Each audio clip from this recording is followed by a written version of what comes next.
The southwest wilderness of Tasmania is one of the most remote and inaccessible areas in Australia. Untouched by the blight of civilization, the Tasmanian wilderness is still swimming with life and beautiful rainforest views. If you wish to travel into the depths, you won't find a road beyond the edges to guide you there. What you may find close to the edge, if you speak to the right local, is the tale of the singing rainforest. It is said, if you sing to it, the rainforest will sing back, putting you in a trance and disallowing you from ever leaving. Some believe it was a tale created by European colonists unsure of how to navigate the remote region and pillage its wealth. Their intention was to keep adventurers and profiteers from pillaging it first. Others believe it's just another old wives' tale used to scare children and keep them from wandering. Whatever the origin may be, my best friend Olivia's curiosity lay in the validity of its existence. Humankind has invented advanced tools to better our survival and comfortability on Earth, but with the same hand, squeeze the magic and mystery from it.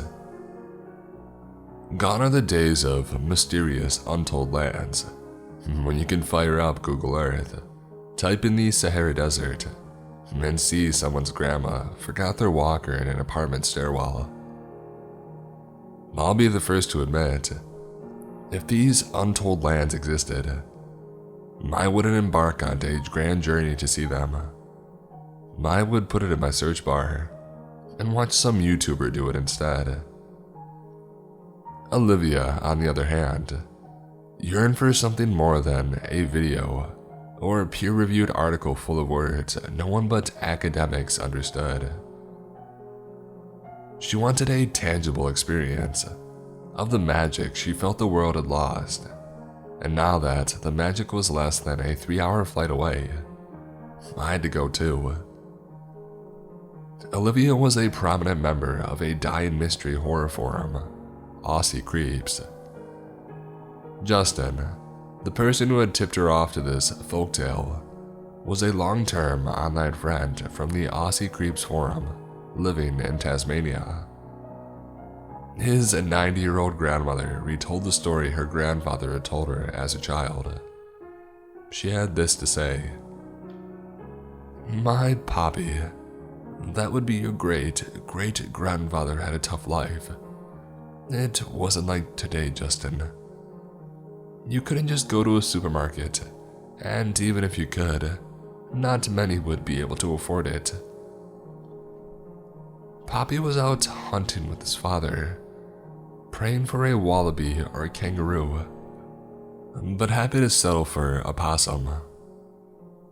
Sometime during the hunting trip, they ended up lost and wandered for days trying to find their way back. His father became ill, but continued giving the food they found to Poppy. On their last night together, he wrapped Poppy up in his possum skin cloak and told him, if he woke up to find his father had passed, he should take the gold brooch from her hair and sell it. The brooch was a beautiful piece from what Pop told me. It was a shovel and mining pick made from that very same gold he had mined in Ballarat. Luckily, the next morning he found his father alive, and they continued trekking through the rainforest. He told me they passed moss-covered rocks shaped like teeth, before the smell of death burnt the hair in his nostrils. Hoping to find an animal stuck in a trap, signaling some hope of a human's trace, they continued on. Instead, they found the forest floor littered with mushrooms resembling red starfish.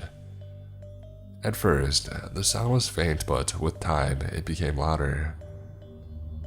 A hum of voices similar to how those church folk do it on Sundays. They should have been happy to hear it, but the eerie way in which the note struck their ears had Pop's father telling him to stay put. His father disappeared into the forest, and before long, a familiar voice joined the choir, Yeah, you guessed it. Pop's father wasn't the singing type, but he had joined them. Pop was scared and covered his ears while he followed his father's tracks. When he got there, something terrible had happened. He wouldn't tell me what he saw, and only spoke of the story once, but it was horrible enough for him to run, leaving his father behind and never looking back. He was found by some folk in a near-death state, somewhere on the border of the southwest wilderness. They didn't believe the boy. He was in a delirious state, but he knew what he saw. He said to me, "Don't you ever go into the rainforest, Elizabeth. You hear me?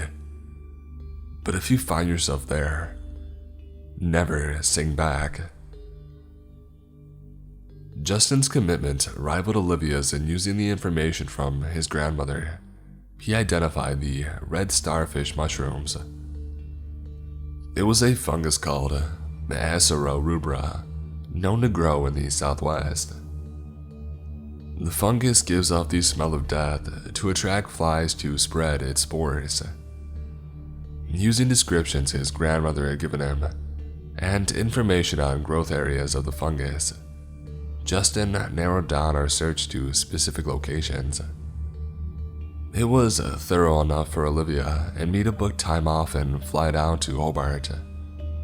Taking the scenic route from Hobart, we met up with Justin in a place called Strathgordon. Justin had told us our hike should take 2 weeks if we were lucky. Olivia and I were ignorant of the preparation and resources required to make the trek. We were lucky Justin had made this trip his obsession. He had packed all of the essentials 3 times over and participated in several walks over the past few weeks. Our plan was simple, and in hindsight, it was probably too simple. We would hike to the spots Justin had identified and arm ourselves with cameras and earplugs. If we heard the singing, we would plug our ears and hit the record button. The days were wet, cold, and miserable. I found myself overwhelmed by the situation and on the cusp of quitting. The nights were often worse as the squeals of animals would echo in the darkness. There were many times we had awoken to the sounds of animals traversing our campsite after the fire had dimmed. Water had somehow made it into these sandwich bags, holding Olivia's camera, and we were left with Justin's. After 2 weeks of finding nothing, I suggested we head home. But they were adamant that we trudge through the last area, leaving no stone unturned. Begrudgingly, I agreed to avoid being the person who ruined the trip. After another 8 hours, we came across rocks suiting Justin's grandmother's description. Walking a few meters further, the smell of death blew past. Olivia and Justin were ecstatic, but I was unable to match their enthusiasm. For most of the trip, I had been doubtful this place existed, and now that it was a reality, I was scared. The rainforest floor was littered with red starfish fungi. Flies buzzed around us in greater numbers, and consequently, the humming began. A range of voices humming like a choir in the distance. My stomach dropped and I reached for my earplugs. Digging through my bag, I found them and I shoved them into my ears. Olivia and Justin did the same before walking closer to the sound. Trailing behind, I watched as they climbed over the rock face, and Olivia let out a scream piercing through my earplugs. Climbing up, I looked down and held back my own scream. Corpses were scattered across the ground, some on their backs and others still standing. Many had decomposed to nothing but bone. Others still had remnants of rotting flesh ready to fall from their limbs.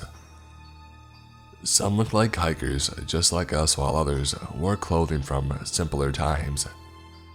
All covered in green and white moss with red starfish fungi poking out sporadically from the sockets of their eyes, skull, neck, and arms. Their jaws moved up and down as they hummed a song in unison, and my disgust could not overcome my curiosity. Justin tapped on my shoulder and I jumped out of my skin. "There," he mouthed, pointing to one of the bodies standing. The moss and red fungi covered a large portion of its body, but instantly I understood what he was pointing to. Only half of it was visible because of the moss spreading over the man's neck, but there was enough to identify it. The gold brooch from Ballarat was pinned to the man's collar. "Oh, holy crap," Olivia mouthed. Justin climbed down the rock face in the direction of these things. Olivia and I were crapping ourselves but unable to look away. His feet hit the ground, and the bodies turned their heads towards him. He took slow steps in the direction of the man with the brooch, and his arm stretched out intending to grab it. Olivia screamed at him, but I couldn't make out what she was saying. Brushing the collar of the man's shirt disturbed a swarm of flies as they buzzed around Justin. The figures continued singing, undeterred by his presence. Justin was in the process of unpinning the brooch from the man when his hand clutched Justin's arm. Justin tumbled back, taking the man's arm from its socket with him. Falling to the ground, the yellow earplug in his right ear fell out. He frantically tried to get it back into his ear, but within seconds, his face went blank, and his jaw mimicked the movements of the corpses surrounding him. Olivia jumped down the rock face and desperately tried to put the earplug back in his ear. Justin remained in a trance and she grabbed either side of his face, screaming at him.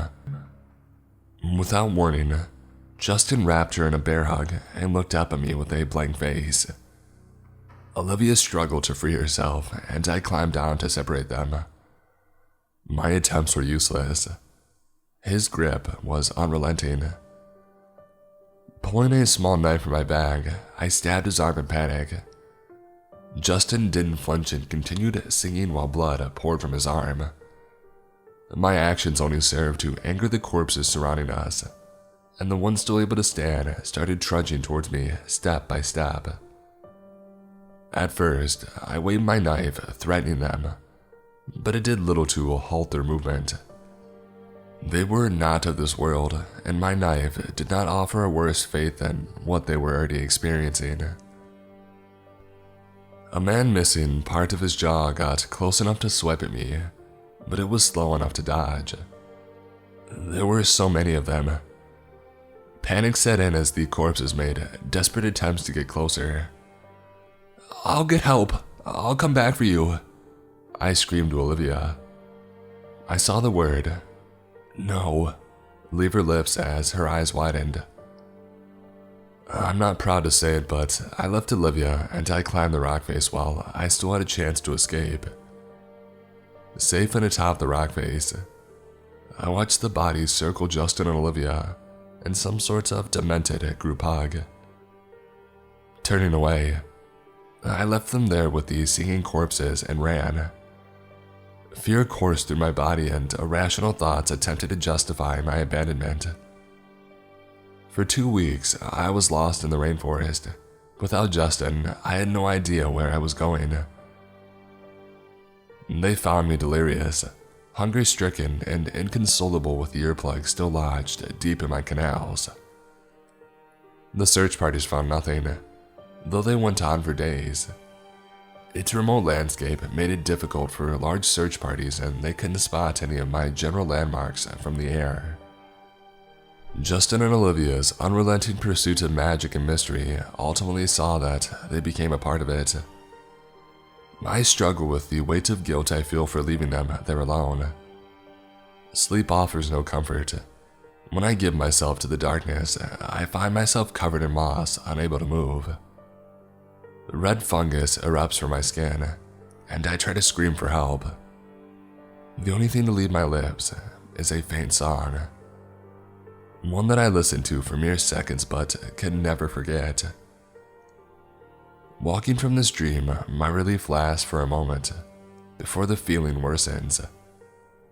I could never muster the courage to go back and save my friends.